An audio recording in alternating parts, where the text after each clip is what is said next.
پیارے پردیسی بھائیوں، کفیل نے اگر حروف لگا دیا ہے تو کیا آپ کا نقل کفالہ ہو سکتا ہے؟ یعنی متغیب عن العمل لگ گیا ہے تو کیا آپ کے پاس ایسا پاسبل ہے کہ آپ کا کفالہ ہو جائے؟ جی، اگر اقامہ ویلڈ ہے تو آپ کا نقل کفالہ ہو سکتا ہے۔ مثال کے طور کے اوپر آپ کسی آزاد ویزا کے طور کے اوپر یا کسی کفیل سے ویزا لیا، آپ آزاد کام کر رہے ہیں یا اس کے پاس کام کر رہے ہیں، آپ کو پتہ نہیں چلا، اس نے سسٹم میں آپ کو ایبسنٹ فرام مرک کر دیا اور آپ کو پتہ بھی نہیں چلا، لیکن آپ کا جو اقامہ ہے وہ ویلڈ ہے، تو آپ کہیں دوسری جگہ کے اوپر جا کے نقل کفالہ لے سکتے ہیں۔ اس میں جو آپ کا جو پرانا سپانسر ہوگا نا، اس کا کوئی بھی عمل دخل نہیں ہوگا، آپ نئی جگہ کے اوپر جا کے نقل کفالہ کروا سکتے ہیں۔ فیسز کیا ہے، طریقہ کار کیا ہے، اس کی تفصیل آپ کو میں بتا دیتا ہوں۔ دیکھیں، متغیب عن العمل ہو گیا، ویلڈ اقامہ تھا، تو وہ بھی اگر ختم ہو گیا، مثال کے طور کے اوپر 2 مہینے پڑے تھے، اس میں آپ کو متغیب عن العمل کر دیا، ایبسنٹ فرام ورک لگا دیا، آپ کا 2 مہینے جو اقامہ پڑا تھا وہ بھی ختم ہو گیا،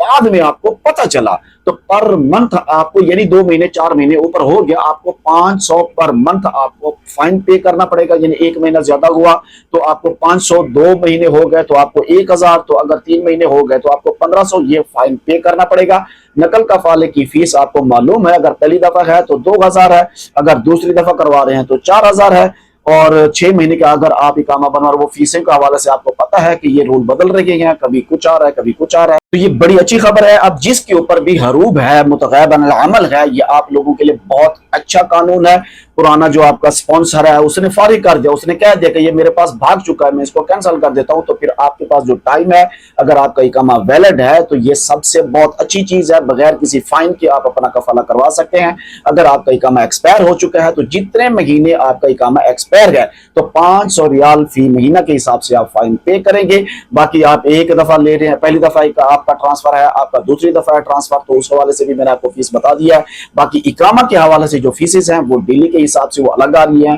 وہ کسی شرکے میں کسی مؤسسے میں کچھ ہیں، کوئی لیتا ہے کوئی نہیں لیتا، اس کے حوالے سے میں آپ کو کوئی گائیڈ نہیں کروں گا، وہ آپ کو اسی وقت پتہ چلے گا کہ آپ کی اقامے کی فیسیں کیا آ رہی ہے۔ باقی ہم دعا کرتے ہیں اللہ تبارک و تعالیٰ تمام پردیسی بھائیوں کو اپنی حفظ و امان میں رکھے۔ اس ویڈیو کو جتنا ہو سکے تمام پردیسی بھائیوں کے ساتھ شیئر کریں تاکہ تمام پردیسی بھائیوں کو ان قوانین کا علم ہو سکے۔ مجھے دیجیے اجازت، اللہ حافظ۔